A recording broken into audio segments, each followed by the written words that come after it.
Hey, everybody. Just a reminder, you can jump into our Patreon community.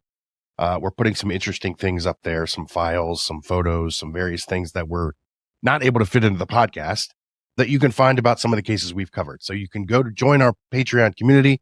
It starts at a free tier. That's at deviantpodcast.com. And also, if you haven't joined our social community, you can follow us there as well. We are on TikTok and on Instagram, both of those at deviant.podcast. So there's some things from the show, a couple of other, Dan and I check in now and then. So join us on our socials as well, because you'll find some more cool information and stuff there. As far as today's show is concerned, it's a great conversation with a man by the name of Steve Gunderson, who is a long-time, now retired, but a longtime ATF agent. And if you enjoyed our conversation a few weeks back with Jay Dobbins, you'll probably enjoy this one. Steve Gunderson spent his career infiltrating the Aryan Brotherhood white supremacist movement. And he has a lot of interesting stories about, he got really close to these guys and he understands how that movement works. So we talked a lot about that. It's really an interesting jump into that world, which we've done a lot of here on our Off Script series. So Steve Gunderson, retired ATF agent, here he is.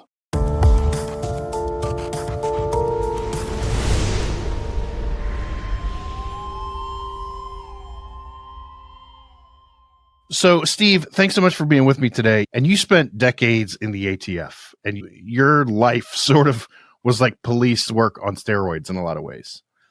And I'd love to know, how did you get into working in federal law enforcement? Well, I went to college right after high school, and I had no idea what I was going to do with my life. And I was looking for some kind of avenue to go. And it didn't happen until my senior year in college. And they had an internship program through the sociology department, which was my major. And I tried to get into federal probation parole, state probation parole. All of those internships were full. And you got to know that this was the mid 1970s, But the professor told me, he said, you could go work at the police department. And in that era, was not a popular profession to recommend to people of our age at that time, with all the unrest that was going on and everything in that era. But I went ahead and I wanted to do an internship, and I went down to the police department and I got an internship on one of my last quarters at the university. And I was introduced to law enforcement, and I found it quite interesting. The main thing was I was worried that I would be in an occupation where every day was the same thing. And in law enforcement, that's not that way. Right. So I did the internship. The police department liked me and they wanted me to come to work, but they didn't have any positions. And so the captain of detectives who had approved of this internship, he said, well, you should go across the street to the sheriff's department because they're hiring. And so I did. And within a couple of weeks after graduation, I had a job at the sheriff's department. And I started there in the jail, and I was there in the jail for a few months, which was really a good eye-opener to understand the type of people you will be dealing with and the manipulations that take place in a county jail structure. And it was a good thing for me to be in there for a while before I came out as a green rookie after the police academy and went to work in the patrol division. So where was that when you started working in the sheriff's office? I went to the University of Montana in college, and I worked at the Missoula County Sheriff's Department. And I was there for almost 9 years. And I did patrol work for a few years, and then I was able to get into detective divisions after a few years, and I worked there for a number of years. And it was a pretty active time in this country. Of course, Missoula City and Missoula County were much smaller back then, but we had a very high crime rate during some of those years. I remember in the 1980s working in detectives, and there were only 13 detectives in the detective division at that sheriff's department at that time, probably a 60-man department. And there was double-digit homicides in the county and double-digit homicides in the city. And I per capita, I'd love to see what that would look like now, what it would be. A lot of things going on, a lot of bank robberies. There were some famous people that were suspected of and probably came through Missoula during some of those bank robberies. A guy by the name of Christopher Boyce. I don't know if you've ever heard of him. I know the name. He worked for McDonnell Douglas, and he was put into the Black Vault situation at that business where he was high security clearance. And he started intercepting CIA communications that I guess were routed to the wrong place, but he was reading them about foreign intrigue of what the CIA wanted to do in Australia. And at some point, he decided that he wanted to take the satellite surveillance system of the United States and sell it to our adversaries. And the FBI were close to getting on him, and he fled, and he ended up hiding out in North Idaho. And he did probably 17 bank robberies during a short period of time. And I know that back in the day when we had some bank robberies, he was a suspect in at least one of the bank robberies in Missoula. And he later was arrested and sent to prison. There was another prolific bank robber that was doing bank robberies in Missoula and around Missoula. I know he was suspected of doing one in Missoula, but he did small town bank robberies, and he was a solo guy. And this is a guy that bears some more highlighting on by someone. His name is Kenneth Pendleton. He escaped from 3 incarceration systems. He escaped from McNeil Island in the Seattle area and swam Puget Sound, kind of like Alcatraz situation. He had prepared himself for this escape, taking cold showers in the prison shower and preparing himself for the escape. His escape was found right at the time he did it, and guards apparently shot 62 rounds at him as he was fleeing, and he had 7 bullet holes in his clothing, but nothing pierced his skin or body. And he swam and got away for a short period of time. He then escaped from the Spokane, Washington County Jail later on in life, and then from the North Dakota State Prison, he escaped. And every time that he would escape, he would pop up in rural areas like Montana and start doing bank robberies. He is suspected of doing 80 bank robberies in his career, mostly in the Northwest. And I had a very cameo role in his existence in that he was later found to do a bank robbery in Superior, Montana, which is probably about 80 miles west of Missoula. And I was in patrol on afternoon shift, and the police and FBI had called from Superior, and they said, we think the guy has escaped town, and we want you to start looking for him or suspects coming east toward you. And so some of the deputies took off in patrol cars and went up the Interstate 90 toward Superior. I told my sergeant that I would find the logging roads that go up through the mountains to the north of Superior from Missoula, and I took my patrol car up through there.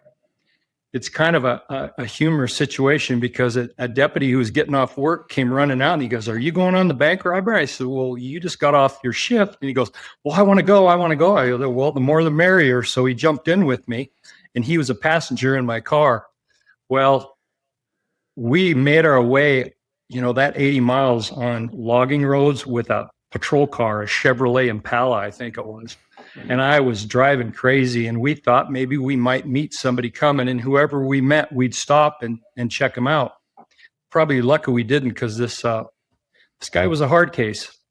And we got to Superior, went down into Superior, met with the officers in the FBI, and they had found that he had taken a stolen car that he used for the robbery, took it the outskirts of Superior, and then prior to the robbery, he had used plastic forestry tape that they used to mark trees with in the forest.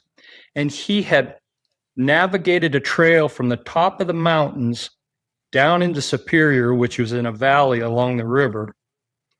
And he'd made an escape plan. He dumped the stolen car there. He took the bags of money. I don't know if he had backpacks, plastic bags, I don't know.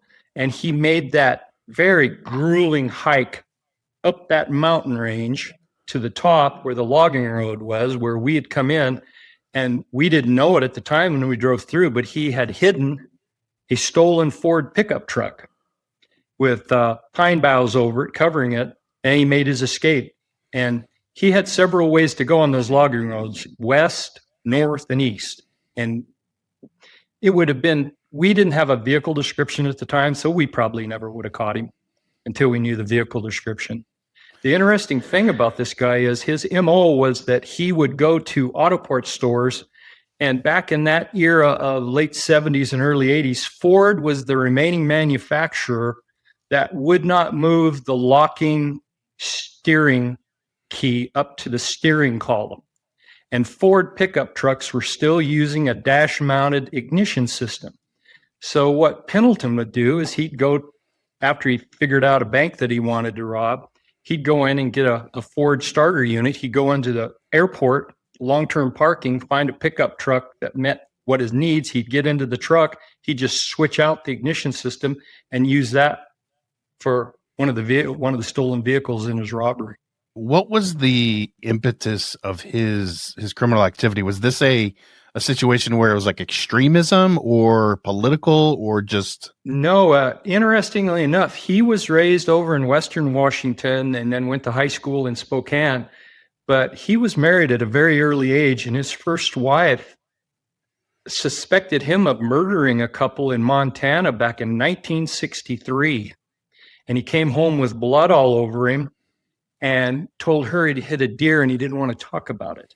But that apparently that man and wife homicide, still a cold case. And she suspected him of doing that, and she considered him a sociopath. He liked the rush. Right. No extremist leanings. He was a solo operator. So you mentioned when you started, you wanted a job where there, not every day was going to be the same. And you're right that, obviously if you pick law enforcement, that's exactly what you're getting. And I've always wondered, people that work in law enforcement, at some point they understand that every single day poses a potential threat. And you talked about, when you had the other guy jump in your car and you guys were going to take off and go look for this guy. The danger that's around every corner, not to sound too cliche, I mean, it's there every single day. Do you ever get used to that? No, you don't. And I have a caveat to the end of the Kenneth Pendleton story that kind of addresses that.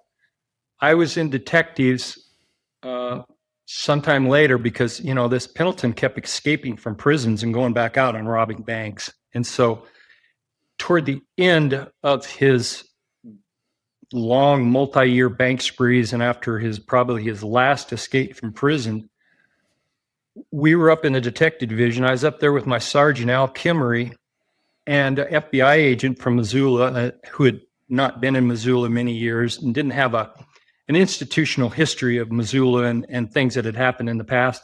We were all in there talking, and he brought up the bank robberies and that Ford truck was being used in it, a stolen Ford truck. And Al and I are sitting there, and we look at each other, and I look at Al, and I go, there was a guy that used to rob banks here in the past that he would steal these Ford trucks, and he used the ignition systems. And the FBI agent looked at it, he says, who is that? And I'm sitting there, and I'm searching my gray matter, and I go, I think his name is Kenneth Pendleton. And I'm telling you what, that FBI agent disappeared. I mean, I kind of looked, and he was gone. And they ended up arresting him not long afterwards. But the pitiful thing of it is that Al, who was a really good friend and really good officer, within a year or so, he was shot and killed by a guy in a stolen car with a stolen handgun. And you don't ever get used to it. And when you lose somebody, especially in a smaller department like ours, it sends things through a department and changes it forever. And for the guys that are out on the street, he's murdered. Luckily, in the middle of the night, the city police caught the guy in a convenience store. Al was able to put a shot into the back of the car as he sped away, so the guy couldn't stay in that car, which was stolen anyway, but it had a hole through the windshield. He barely grazed the guy as he drove away. And, the guys that had to go back to work the next day or that night after he died, hey, you go back to work, do the job. And it's hard. I think some people think about that more than others. And some people are on the job mainly for a job because it's got benefits. I've been to Missoula a couple times, and it's gorgeous and an amazing place. And I'm curious what, from your perspective as somebody that worked in law enforcement there, what it was or what it is about that area that kind of pulls people who kind of in a lot of ways live outside the norm, right? Is it the remoteness? Is it this attitude of like, well, it's lawless here, we can do whatever we want, which obviously it's not, but there's like this feeling that there's, right, autonomy. Well, we used to joke about it back in those days, is that the real hard cases went to Alaska. The guys that didn't have enough guts to go to Alaska, then they came to Montana or Wyoming. Also, you look back at Missoula back in the late 60s and the 70s, and it was as opposed to most of Montana, was a very liberal town.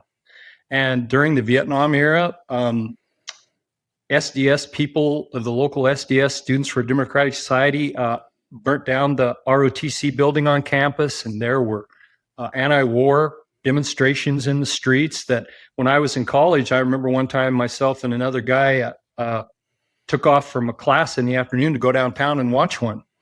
And, it was wild. We just set off to the side and watched everything happen. The other thing that happened in Missoula while I was there, I was on the SWAT team for a number of years there. And one day we were called into the sheriff's department. They said, hey, there is a guy coming to the University of Montana to give a speech. And you guys are going to have to provide some security for him. And we're all kind of looking at each other like, this is very odd for us. And we said, who is this guy? And they said, well, he's David Duke of the Knights of the Ku Klux Klan. And he's going to come give a speech at the University of Montana Ballroom, which is a large area for people. Hundreds of people can fit into the place. And so we were all in plain clothes, and I was one of several guys that had to sit up front in case somebody decided to come up and attack him on the podium from the audience. And I kind of told you about the makeup of Missoula during that era. Well, this was a shocker to me, and this was really the beginning where I started taking notice to extremism, and that is that place was filled, and it was filled with younger people in their 30s, 20s, college students. And when David Duke started talking, that place rose with applause. And I couldn't wrap my head around that. I said, of all places, how is he getting this kind of feedback from an audience? And he did. And then as my career went on, it would always rear its ugly head. I want to talk to you a little bit about moving to the ATF and going to the federal level. I mean, you spent a lot of time chasing guys who did horrible, horrible things in the name of politics or ideology or any kind of extremist beliefs. Can you talk a little bit about some of those things that you saw, witnessed, investigated that stick with you now, years later in retirement, that you'll never forget? You bet. Right after I got out of the Treasury, you go to two academies when you're hired. You go through United States Treasury Investigators Academy, and then you go to the ATF Agent Academy, which is about 5 to 6 months in length for both of them. And when I was first back, one of the older agents in the office came to me, and he had been working Aryan nations prior to even me being hired on the job. And back in the 1980s, mid 1980s, when I started there, there were only 4 ATF agents in Spokane. There were a number of FBI agents, but there was a territorial wall between eastern Washington and northern Idaho. Northern Idaho had a different district office. They went out of Butte, Montana at that time. And they had only one FBI agent in Coeur d'Alene. And that's where Richard Butler decided to set up the Aryan Nations. And so it became an annual event, the Aryan Nations Congress, where white identity, white extremists, KKK, Nazis, all would come to Coeur d'Alene, Idaho for the Aryan Nations Congress.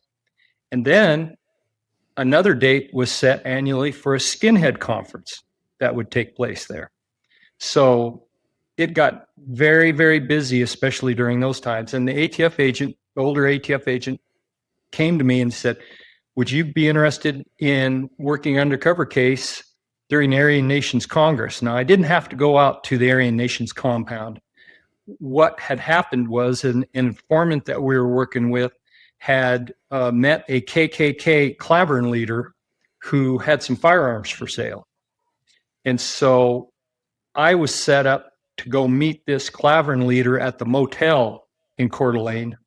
And it actually was on the afternoon before they had the nighttime cross burning out at the Aryan Nations compound. And so I was had a tape recorder, which back in those days was really fun to wear. It was about the size of a small Holy Bible. That was a Swiss-made tape recorder. And trying to secrete that on your body, especially in the summertime, got real interesting. And then you'd also have a body wire, which would transmit to your cover team. And so you had to get those both on your body and hope that you're not going to be too seriously frisked down, because there's no way that you were going to keep that recorder. So lots of times I'd wear cowboy boots and I would stick that recorder down in my boot and run it up. Luckily today, everything's digitized and you wouldn't believe the kind of electronic surveillance stuff today. You'd never find it. But back then it was tough. But anyway, I go in and this guy he was older. He was probably in his late 50s or 60s. And he welcomed me into his motel room. The interesting thing was it was summertime, so he left the front door open. And while I was sitting there discussing with him, purchasing a shotgun and some ammunition from him, and he was a prohibited person, so it would be an ATF case, just him having the firearm and selling it to me. But while we were discussing the price on the firearm and the ammunition, I saw these guys walking out on the sidewalk, and they had dry cleaning bags over their shoulders with plastic wrap over them. And I looked out, and they were their KKK robes that they had. Like coming home from the dry cleaner. Coming from the dry cleaners, and they're getting ready for the big cross burning that night. And I was sitting there going like, this is really bizarre. And anyway, I made the buy. The other interesting thing that came up that would haunt me through my career was the old KKK guy looked at me and he says, you've got blue eyes and your light brown hair. He said, you'd make a great Klan member. And I said, oh, okay, right on. Well, I got to go now. And so I left, and then the case never made it to prosecution because he died of natural causes after he got back to Alabama soon after that Congress had ended. So I want to ask you about those congresses or those meetings. And I think that a lot of us think about when an organization has like a national meeting, it's like a convention. They get together in like an exhibit hall, or they get together in an auditorium. And you're talking about like the most violent, extreme white supremacy groups in America. When they would all meet in Coeur d'Alene, like, was this the kind of thing where everybody knew they were coming and they'd kind of walk around in broad daylight? There was no sort of clandestine, shroud of secrecy. Like, were they meeting at like the Holiday Inn Coeur d'Alene, like in a conference room, or, was this sort of a secret? No. Richard Butler had bought acreage north of Coeur d'Alene. And I'm guessing now, maybe 5 miles north of Coeur d'Alene. And at that time period in the 70s and 80s, I think he got to Coeur d'Alene in 73. And in that time, it was very rural, just north of Coeur d'Alene. And it was out in a very beautiful area off of the highway that heads up to Canada. And he had, I can't even remember how many acres. I think he had 20 acres, and he had a compound built, and there was a guard shack on the entryway. You drive in off of a county road, you drive up a hill, and then you'd approach a guard shack, which had armed Aryan Nation members that would check you out before they'd let you in. And so you had to pass a gauntlet to get in there. So, over the years, there were confidential informants that of their own free will decided to work for the FBI and for ATF that infiltrated that compound. And I'm telling you, they were alone and they were by themselves. And that took a huge amount of courage. And Herb, the agent that I was talking to you about, Herb Byerly, he had a guy that had come forward and had no criminal record. And he had been upset with the murder of a Spokane police detective, and he wanted to be involved in trying to help law enforcement. And so over the time that he knew Herb, he decided to try and get into the Aryan Nations. And I'm just only going to say his first name. So Ken was a really competent, good guy. And he didn't have use of the history of a lot of confidential informants who are usually trying to work off a beef, a crime or something like that. But anyway, he was successful in getting in there. And so what occurs here is Richard Butler was the idea man. He was the overall idea of a white separate nation. And the people that would form into violent groups, they would form their own cells through meeting at the Aryan Nations, but then they'd take their cells off that campus and start planning their criminal acts. And that's how Bob Matthews and the First Order got together. And that's how Proctor Baker and the Second Order got together around 1990. Bob Matthews was in the early 1980s. And that's how Randy Weaver and a couple of his friends got together, was by going to that compound, and then they take their things off into the side. Many times, I don't think Richard Butler knew the inner workings of some of these cliques. Yeah. And just for the sake of clarity for the listeners, Richard Butler, obviously one of the founder of the Aryan Nations.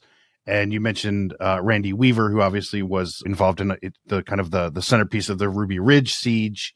These are all names that I think that people that pay attention to this kind of stuff know, but just for the sake of understanding, we're talking about really, really dangerous people. Randy Weaver was in the military. He was special forces. Right. And somewhere along the line, after he got out of the Army and he was working at a John Deere factory in Iowa, he became a fundamentalist and started to move to the white Christian principles. And he picked up his family and moved out to Idaho. And then that Christian white identity thing led him to the Aryan Nations. And I think if he was radicalized, he was radicalized after he really got to Idaho and started meeting with all those people, because those congresses and those meetings they'd have, they were celebrations, and people really, it was a concentration of those ideas, and out of those came these people. When all these groups would get together, obviously they all have very similar principles, rooted in hate and the ideology of hate, etc. There's also pieces that they don't all overlap. But when they would get together, could they see the power that they could have as one large group rather than a number of smaller offshoot groups? I think because they looked at the different groups that came before them, they realized that they couldn't talk about a lot of things that they were really planning in their small group in that bigger group, because that's the other dangerous thing about these informants for the FBI and ATF that would go in there. It was common knowledge that there were so many people here. Some of these people were snitches. And so that was constantly on these members' minds of these smaller groups. And that's why they had to compartmentalize their ideas of what they thought action would be. I wanted to. And you know, I really underestimated the power of Randy's wife, and that I thought that she was just following her husband and maybe a submissive female, but she believed as much in that as he did. And in fact, when after we had perfected the shotgun cases on him and got him indicted and got an arrest warrant for him,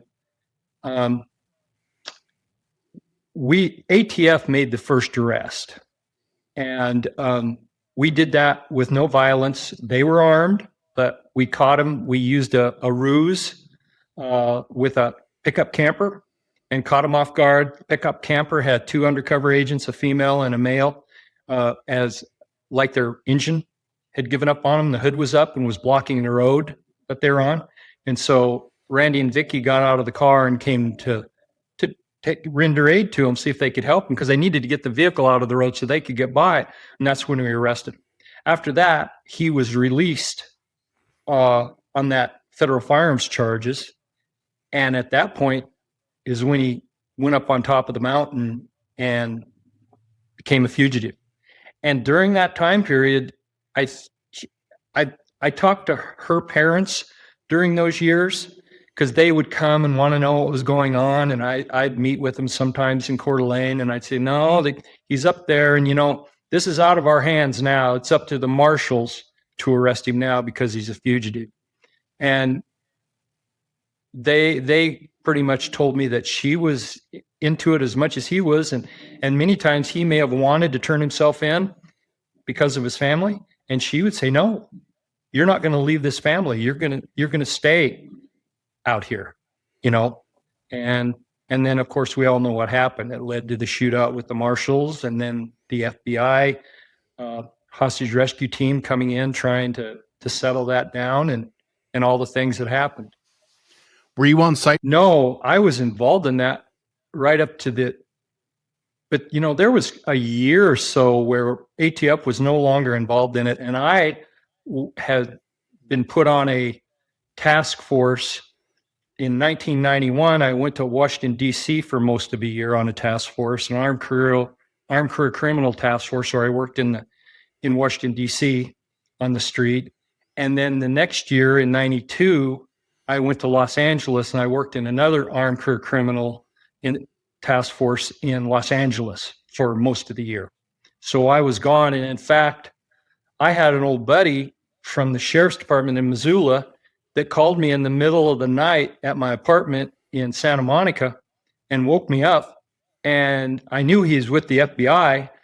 And he says, yeah, I'm on the hostage rescue team. And I thought I was going to run into you because I'm here at Ruby Ridge and we're getting ready to go up on the mountain. And I thought I'd catch up with you. I said, sorry, I missed all that. And I remember hanging up and I'm going like, oh my, he kind of filled me in. I was in a news blackout down there of this occurring and the shootout with the marshals and everything. And I remember telling myself, I think this is a good time to be gone. We covered the story of Israel Keys, who you and I talked about on the phone a little bit. And Right. Israel Keys was a serial killer for a long time. He went all over the country and, buried kill kits and had victims all over the place. And his youth was largely defined by growing up in a community of Christian identity families. And I think that his upbringing, his parents were very much sort of the types, they did a little bit of religion hopping, right? And Christian identity is a movement that is sort of a blend of religion with white supremacy and anti-Semitism and a number of other things.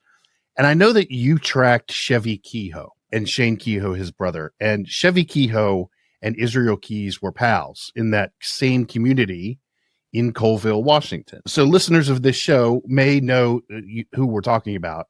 My question to you is, can you take me through sort of tracking Chevy Kehoe, who he was from your understanding and your, work on his case, and just kind of walk us through that? Well, and much like when I was at the sheriff's department and detectives, the same thing happened in Spokane during my time with ATF there. And 1996 was a colossal year of crime in Spokane.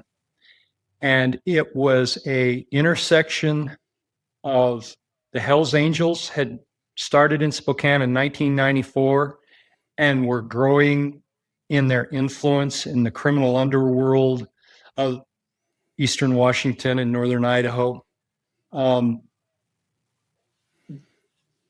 There was bombings occurring in 1996 that initially we didn't know who was doing it. We very quickly found out that a bombing at a newspaper, the Spokesman Review newspaper, was a diversionary device, and a group of guys robbed a bank. And then a few months later, there was a bombing at a Planned Parenthood office, and it was a diversion for another bank robbery. And the FBI and ATF and the Spokane City and County were just inundated with all these crime scenes to process. And we did the processing of the bombings at the newspaper, and there was and at the Planned Parenthood, there was a bomb set off during one of the bank robberies. And it wasn't until a very kind of locally famous news reporter came to us at ATF and said, I think I know who's doing this. And he had always followed extremists and the Aryan nations, and he had been offered to witness some militiamen go through some of their training. And it turned out that these militiamen that he had been blindfolded and taken to their tactical shooting and some of their things where they showed off to him and told him, they were a militia unit, turned out to be the Phineas priesthood. And those were the people doing the bank robberies and the bombings in Spokane. And during this time period, a Crime Stopper call came in that led me on a complete wild goose chase and said he was responsible for the City Hall bombing. That led me into a whole nother armed encounters and an undercover arrest of him that was a long story, but turned out he didn't do it. And in the end, ATF had to start investigating Chevy Keogh because finally, during the latter part of 96, they came on our radar for the possible murder of a federal firearms licensee and his family down in Arkansas. And so during the course of that long investigation, which took me to Seattle and took us down to Wyoming and to Utah, tracking them after the shootout in Ohio they had, found out that, in fact, Chevy Keogh and some of the guys in his skinhead were the ones who did the City Hall bombing, which at one time, at the beginning of it, the next morning was going to be a Hells Angels murder trial. And all these Hells Angels from Southern California and Alaska and all over were coming in to give moral support to the guy going to trial. And we thought the Hells Angels did it as a statement because the trial was beginning.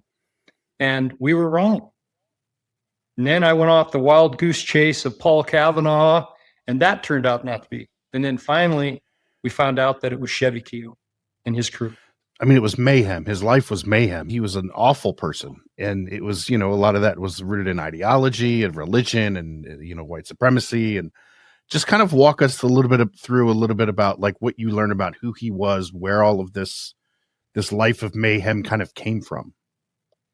Well, he had this skinhead group and he had the white identity ideology, which was probably passed down from his parents, Kirby Keogh and Vicky Keogh. And there were similarities. When I look back, there were similarities between Randy Weaver. Wait, I said Vicky Weaver. I can't remember what Kirby Keogh's wife's first name was. But anyway, Randy and Vicky and Kirby and his wife, there were such similarities, similar in age. Both Kirby and Randy had been in the United States military during the Vietnam era. And the Keoghs had moved up to the Northwest from, I believe, North Carolina, maybe, in search of the white identity thing. The whole thing of Richard Butler saying, we want to make the Northwest into a white nation. And that's what drew them there. But he got involved with his skinheads. He fell into crime partners with an ex-cop from a small town in Brewster, Washington, in central Washington. the name just came to me, and I would not remember. Jake Settles, as I think is his name, and he had been a cop for a while. And Jake Settles and Chevy got motorhomes, and they were gypsies, and they would travel around the country. And back in those days, before digital and cameras became so prevalent and loss prevention was almost uncontrollable from stores, they would go from town to town and send their wives and themselves. They would go in and shoplift, bring the stuff out, and then wait a day or two, and then have their wives take the stuff back in and return it for money. And they actually supported themselves going all over the country doing that. And then they would link up with other people of like minds. I think that's what brought them to Lawrence City down in Oklahoma, that was related to Timothy McVeigh and the Oklahoma City bombing. And they met others of like ideology and interests. And Chevy had a guy by the name of Danny Lee that was one of his closest Confederates. He also had twins, the Jinx brothers, and his name was right on the top of my head, and I can't remember now, another guy. Anyway, the Jinx brothers and this other guy in the skinhead, after the Chevy Keogh arrest, they became Hell's Angels. And they ended up going to prison on different charges related to their affiliation with the Hell's Angels. And you could consider Hell's Angels somewhat of white supremacists. So were you in the mix when Chevy Keogh was arrested for the murder of the Mueller family in Arkansas? He wasn't arrested in Arkansas. And I think I told you prior is that the Mueller family had a home invasion at their home twice in Arkansas. The first time, Chevy and Danny Lee and I think Farron Lovelace was with them on the first one. And they were under the direction of Kirby Keogh on that one. Kirby stayed back and let them do the dirty work, but they went in, tied him up, and they stole their firearms. He had an incredible, a large trailer full of firearms that he would travel the gun show circuit and sell guns. And so they did that rip off early on. And then I don't know how much long later, apparently Chevy and Danny Lee, and I'm not so sure other people weren't involved in that. We just were never able to get any evidence of it. But they went back for a second home invasion. And at that point, they tied him up and they tortured him because they were under the misinformation that Mueller had a gold stash in his house. And so they literally tortured that family, including the little girl, with a stun gun to try and get them to confess that there were gold. And they couldn't confess to something that they didn't have. And then they were so far into it after that they ended up murdering the family, and they threw them in a bayou kind of swamp area, from the way it was described to me, like around Russellville, Arkansas. And those bodies were not recovered for some time. I can't remember if it was months or a year or what, but a fisherman brought up a line with a tennis shoe and a foot bone in it. And at that point, the investigation began. And the only thing that tied the Keogh family to that murder were the firearms. And because as an FFL, the serial numbers had been recorded, and the ATF agent down in Little Rock was able to do an inventory of those firearms. And sure enough, these firearms started popping up in the Pacific Northwest, in Washington, Idaho, in arrests. And one of them was a guy, a heroin addict, had bought a handgun from Kirby and Shane Keogh at a firearms thing at an auditorium there. And the serial number came back to the Muellers. And that's when we started knowing that they were moving around between Washington State, Idaho, and Montana. And in fact, had a cabin up in the Yak, Montana, far northwestern Montana, very very outback area for Montana. And so we started trying to locate them. And at that point, Chevy then took off again in his motorhome, and he had his brother Shane in tow with him. They had their wives, and they ended up in Ohio at a gun show. And that's when they got stopped on traffic by Ohio police. And you'll be able to find videotape from dash cams of that shootout. And they had two different shootouts with them at the scene where they stopped Chevy and Shane in a Suburban. And then Chevy escaped in the Suburban, and a police officer confronted him, a few minutes later, and he shot the windshield out of that police car. And they were able to escape again. They made it from Ohio down to Wyoming. We flew down to Wyoming, and we were searching for him down there. And I was getting ready to make a solo undercover journey into a little town south of Casper. And for the life of me, I can't remember the name of the town, but I'm sitting there with the sheriff's deputies and the state police and everything. And I'm going to go down there and try and see if I can find any vehicles or ID them in this little town, which is full of extremists. And the cops from up there, local cops, say, well, you know what we call that place? We call it Little Waco. And I looked at the other ATF agent from Spokane, Mike Springer, who was with me, and I raised my eyes and go, oh, great. So I went down there, and luckily, within the first hour or two of me cruising around town, we had information that they had already left the state of Wyoming and they were in Utah. And so where Chevy was arrested was down in southern Utah, west of Cedar City, near a small town called Gunlock, working on a farm, and he got arrested there by the FBI. And that's where he was arrested.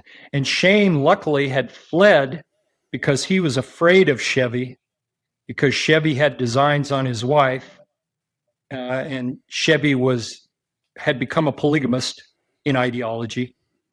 And he had had a history of taking women away from members of the group. And one of them, we suspect he may have murdered earlier up in North Idaho.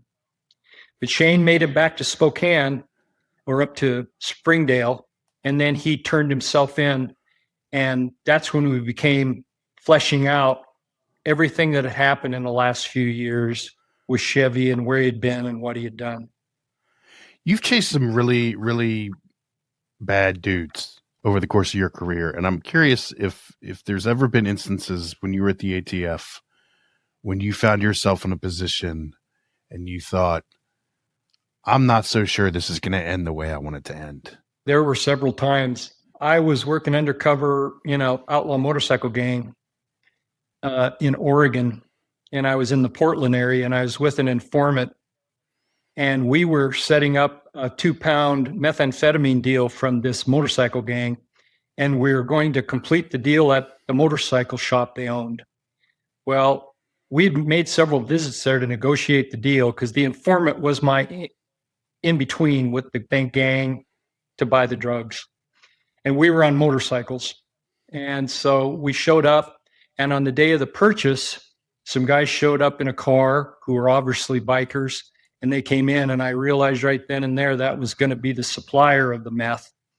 And we were escorted out of the motorcycle shop and out into the lot, which was 6-foot chain link fence with razor wire around the top to keep people from getting in to burglarize the place. But it also was a prison for me to get out in case anything went wrong. And they took us to a little building in the back, which the president of the gang there in Portland used for his office. And so we were led in there. We were set down. There were a couple of female girlfriends, old ladies of the bikers. There were probably 4 biker gang members. And before we made the purchase of the pounds, he put a tray of methamphetamine out and cut out lines and rolled up a $10 bill to, do a line of cocaine, and he's going to have everybody there do a line of cocaine before we did that deal. And that tray is going around the crowd, and everybody's sucking up a line of methamphetamine, you know.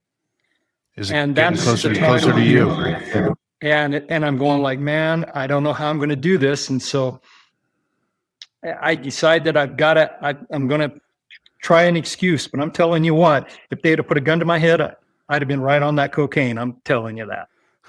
And it got around to me, and I look at the prez across the big desk that we're sitting at, and I said, man, I can't do this. I'm on probation, and I get piss tests. And if I burn hot on a piss test, they're going to send me back to jail. And the informant helped me. He grabbed the tray from me, and he quickly grabbed the $10 bill, and he snorted a big long line of cocaine. He wasn't going to let that go by, that opportunity for him, because he wasn't a cop. But anyway, that kind of took the hit off me, and everything got real quiet. And the president looked at me, and he goes, yeah, you know, I wish sometimes I could quit. And it was over. We bought the 2 pounds and we left.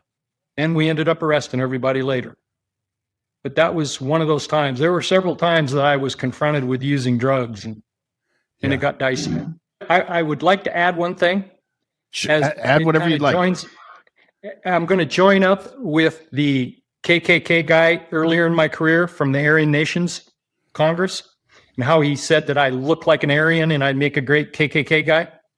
Well, in the Keogh deal, I was working pretty much by myself in an undercover mode, and I had 2 informants, a man and a wife, husband and wife team, and they were willing to work with me. And so what I do is I travel with them in their car, and we'd go to the different places where the Keogh's family had a cabin and their friends and everything. And we were just waiting to see if Chevy and Shane and the old man Kirby would show up there after the Ohio shootings, you know, before he'd gotten arrested. And we were waiting to see if he'd show up, and then I'd call in the cavalry and we'd figure out a plan to arrest him. Well, 2 things. The KKK guy back in the day told me I'd make a good Aryan. It was my idea when we confronted Randy Weaver to try and get him to cooperate with the government. I said, the best way for us to go up there and go up on top of that mountain and try and contact him and go to those different haunts there, which is kind of unfriendly territory to federal agents. I said, let's get a Forest Service green pickup truck. And that's what we used when we confronted Randy and seeing if he would like to roll and he wouldn't be charged with the federal firearms charges. And he told us to pound sand. He said, no way. But anyway, we used that Forest Service truck. Well, now we're probably 10 years later, and I'm up there with these 2 informants, and we're looking for Chevy and Kirby and the whole Keogh clan. And a Forest Service truck drives by, green Forest Service truck, and I'm sitting in the back seat with these 2 informants. And I go, oh, Forest Service, huh? And the man looks back at me and says, that's not Forest Service. Those are FBI agents. Everybody knows that those green pickup trucks are FBI agents. And I thought to myself, boy, that was a great idea I had back in the day to do that. The second thing that happened is that eventually we were able to contact Kirby Keogh, and he came out from the cold and wanted to cooperate with us because he knew his son was in a whole lot of trouble. And we were going to meet him up in the Yak. There's a little area in the Yak where they've got a bar, and it's called the Dirty Shame Bar. And it's been a rough place back in the day. A lot of loggers, a lot of outlaws. Hell's Angels cooked meth up there one time when I was working at Hell's Angels, you know, because it was so remote. And we have a deal to meet Kirby in front of the Dirty Shame. And I walk out and meet him. And there's an ATF agent from Arkansas. And I think the sheriff's detective from Arkansas is there. And my partner, Mike Springer, is there. But I walk out to the truck and I'm talking to Kirby, and he says, hey, jump in the truck. This makes me paranoid. And so I jump in the truck, and then I thought we were just going to talk in the parking lot. He takes off and drives up the road. And the three guys with me are like, they've got their hands out, like, where is he going? So we go up the road, and Kirby pulls out the handgun that was used in the shooting in Ohio, which is a very important piece of evidence for that case. And so I have custody of that. And so he gives me the gun, and he turns the truck around, and he starts to drive back down. I think maybe he was afraid of producing the handgun and fear that maybe a bunch of agents might open fire on him or something. It's the only thing I could think of. Anything, we're driving back into the parking lot, and the other agents are standing there. And as we pull up, Kirby Keogh looks at me, he says, so have you ever thought of maybe changing sides? And he was trying to recruit me to get into that stuff. And I'm going like, who is this guy? You know, what's wrong with him? And I just kind of look at him. I looked at him and I said jokingly, the last time I checked, you guys don't have a very good retirement or insurance program. And it didn't hit him as a joke. And I got out of the truck. We talked with him a little bit longer. The Arkansas guys, of course, wanted to talk to him. And that's when he became a cooperating witness in the investigation. So much of what you did was planned, but there still is an element of you have got to be nimble and ready to think on your feet when you're dealing with these guys and something goes a little bit to the left or right of what you originally planned. Oh yes. And I must tell you that at the time that I was up there working in Montana, I would go up there for weeks at a time working by myself, and I'd run around with these informants with no cover team with me. And the Keoghs could have showed up at any time. And you need to understand that by this time in history, Waco had already occurred, and all the recriminations of federal agents' actions at Ruby Ridge and Waco had happened, and management and the FBI and the ATF were very cautious at that point, and they would have never approved of me going up there and doing what I was doing, trying to get intel on where Shane and his gang were. And myself and the other agent, I just said, I'm just going to start going up there, and if the boss asks where I'm at, say he's just out working on the street. And I would go up there and work by myself. You had to break some rules to get things done. Steve, this has been a fascinating conversation. I just wanted to say thank you so much, and thank you so much for your service and your career and your job for keeping Americans safe. Thank you very much for the opportunity. I think these podcasts are very good to show history and to show human behavior and the good and the bad.